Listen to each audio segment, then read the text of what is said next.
മുസ്ലിമേ, എങ്ങനെയാ പ്രവാസിയെ പോലെ കഴിയുക? ഒരു ചെറിയൊരു ഉദാഹരണം ഞാനൊന്ന് പറയട്ടെ.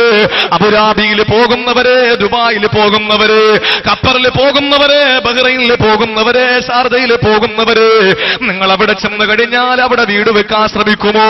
അവിടെ വണ്ടി വാങ്ങാൻ ശ്രമിക്കുമോ? അവിടെ ഒരു കല്യാണം കഴിച്ച് ഭാര്യ മക്കളോടൊപ്പം ജീവിക്കാൻ കഴിയുമോ? നിങ്ങൾക്ക് അവിടെ സാമ്രാജ്യങ്ങൾ കെട്ടിപ്പടുത്താൻ നിങ്ങൾ ശ്രമിക്കുമോ? ഇല്ല. എന്തേ? നിങ്ങൾ അവിടെ ചെന്നാ നിങ്ങളുടെ മനസ്സിന്റെ ചിന്ത എന്താ?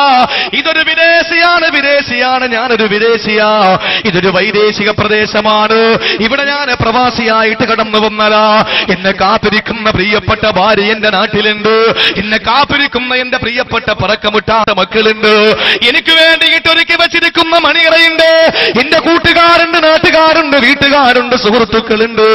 ഈ ഒരു ചിന്തയല്ലേ ഗൾഫുകാരാ നിന്റെ മനസ്സിലുള്ളത്?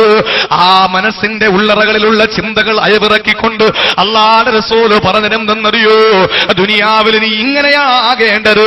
ഇവിടെ വീട് വെക്കണ്ടെന്നല്ല പറയുന്നത്, ഇവിടെ വാഹനം എടുക്കണ്ടെന്നല്ല പറയുന്നത്, ഇവിടെ നമ്മൾ സുഖിക്കണ്ടെന്നല്ല, ബിസിനസ് സാമ്രാജ്യങ്ങൾ കെട്ടിപ്പടുത്തണ്ടെന്നല്ല ഈ പറയുന്നത്.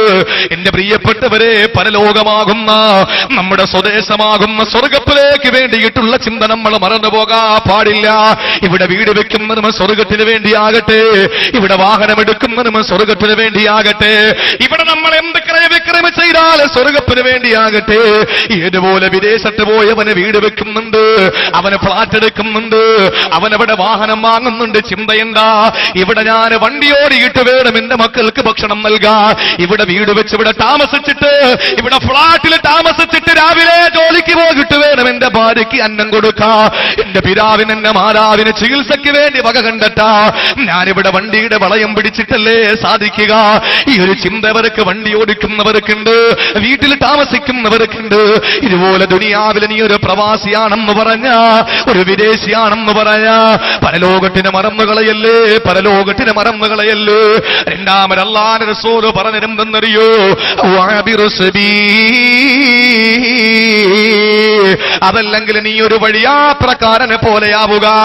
കോഴിക്കോട് ടൗണിലേക്ക്, കോഴിക്കോട് റെയിൽവേ സ്റ്റേഷനില്, കോഴിക്കോട് എയർപോർട്ടിലേക്ക് പോകാൻ വേണ്ടിയിട്ട് ബസ് കാത്തു നിൽക്കുന്ന, ഈ ബീച്ചിന്റെ തൊട്ട് മുമ്പ് ബസ് കാത്തു നിൽക്കുമ്പോ, ഈ കടപ്പുറപ്പിന്റെ തൊട്ട് മുമ്പ് ബസ് കാത്തു നിൽക്കുമ്പോ ഞാനൊന്ന് ചോദിക്കട്ടെ, ചെറിയൊരു മഴ പെയ്തു, വെയിറ്റിംഗ് ഷെഡിനകത്ത് കയറി നിൽക്കുകയാ, നിങ്ങളുടെ മനസ്സിന്റെ ലക്ഷ്യം എന്താണ്? കോഴിക്കോട് എയർപോർട്ടിലേക്കുള്ള ബസ് വരുമ്പോൾ കൈ കാണിക്കണം, കയറി അതിനകത്തിരിക്കണം, ടിക്കറ്റ് എടുക്കണം, പോയി അവിടെ ഇറങ്ങണം. നിങ്ങളുടെ ലക്ഷ്യം എന്താ? എയർപോർട്ടാ? നിങ്ങളുടെ ലക്ഷ്യം എന്താ? റെയിൽവേ സ്റ്റേഷനാ? നിങ്ങളുടെ ലക്ഷ്യം എന്താ? ബസ് സ്റ്റാൻഡാണ്. പക്ഷേ ഒരിക്കലും വെയിറ്റിംഗ് ഷെഡിനകത്ത് മോടി പിടിപ്പിക്കാൻ ശ്രമിക്കൂല, വെയിറ്റിംഗ് ഷെഡിനകത്ത് ഇരുന്നു കൊണ്ട് നമ്മൾ അവിടെ കെട്ടിടമുണ്ടാക്കാൻ ശ്രമിക്കൂല. പൊന്നാര നബി തങ്ങൾ നൂറ്റാണ്ട് 14 മുമ്പ് പറയുകയാ, നീ ഒരു വഴിയാത്രക്കാരനെ പോലെ ആവുക. സഹോദരങ്ങളെ, ഇത് ഞാൻ പറയുമ്പോ നിങ്ങൾ ചിന്തിക്കുന്ന, ഇവിടെ പണ്ഡിതന്മാരെ വീട് വെക്കുന്നില്ലേ, അവർക്ക് വാഹനമില്ലേ? എന്തിനാ പാവപ്പെട്ടവരോട് കള്ളം പറഞ്ഞിട്ട് അവരെ വീട് വെക്കാതിരിക്കാനും വാഹനം വാങ്ങാതിരിക്കാനും പ്രേരിപ്പിക്കുന്നതാണോ? 1000 വട്ടം ഞാൻ സത്യം ചെയ്തുകൊണ്ട് പറയുന്നു, അല്ല. വീട് വെക്കാ, ദുനിയാവിന്റെ പ്രയാസത്തിന്റെ നൊമ്പരത്തിന്റെ മുമ്പിൽ നിന്ന് വീട്ടിലോട്ട് കടന്നു വരുമ്പോ നിന്റെ മനോഹരമായ, കാണാൻ അഴകുള്ള, നയനാനന്ദകരമായ വീടിനകത്തോട്ട് കടന്നു വരുമ്പോ നിനക്ക് സന്തോഷം പകരുന്ന ഒരു ഭവനം നിനക്ക് വേണം, നിനക്ക് ശീതീകരിച്ചൊരു വാഹനം നിനക്ക് വേണം, എല്ലാ സൗകര്യങ്ങളും നിനക്ക് വേണം. പക്ഷേ പരലോകത്ത് മറന്നു പോകാൻ പാടില്ല. അത്രേ പറയുന്നുള്ളൂ. നമ്മളിവിടെ ഒരു വിദേശിയെ പോലെ ആകണമെന്ന് പറഞ്ഞാൽ, എന്റെ പ്രിയപ്പെട്ടവരെ, നമ്മളുടെ വീട് വെക്കുന്നു, വണ്ടി എടുക്കുന്നു, ഒക്കെ ശരി. എന്തിനു വേണ്ടിയിട്ടാണ്? നമുക്ക് നാളെ സ്വർഗമാകുന്ന, ഈ പരലോകത്തേക്ക് സ്വർഗമാകുന്ന നമ്മുടെ തറവാട്ടിലേക്ക് പോകുമ്പോൾ സന്തോഷത്തോടു കൂടി പോകാൻ വേണ്ടിയിട്ടാണ്. അൽഹംദുലില്ലാഹ്, അള്ളാഹു നമ്മുടെ ഇരുത്തവും നമ്മുടെ ഓരോരുത്തരുടെയും ഒരുമിച്ച് കൂടൽ അള്ളാഹു ആ ഒരു അർത്ഥത്തിലാക്കി അള്ളാഹു മാറ്റി അനുഗ്രഹിക്കുമാറാകട്ടെ. എന്റെ പ്രിയപ്പെട്ട സഹോദരങ്ങളെ, അള്ളാഹുവിന്റെ റസൂല് പറഞ്ഞു, അല്ലെങ്കിൽ വഴിയാത്രക്കാരനെ പോലെ ആവുക. ഞാൻ ചോദിക്കട്ടെ, കോഴിക്കോട് ബസ് സ്റ്റാൻഡിൽ പോകുന്ന ഏതെങ്കിലും ഒരു പെങ്ങൾ വെയിൻ ഷെഡ് കയറി ഇരുന്നിട്ട് അവിടെ ദാനിച്ച് അവിടെ വേണ്ട മോടിയൊക്കെ പിടിപ്പിച്ചിട്ടിരിക്കോ? ഇല്ല. അവളുടെ ലക്ഷ്യം എന്താണ്? ബസ് വരിക, കയറുക, അവിടെ ചെന്നിറങ്ങുക, അവളുടെ ലക്ഷ്യം പൂർത്തിയാക്കുക, അത്ര തന്നെ. ഇതല്ലേ നമുക്ക്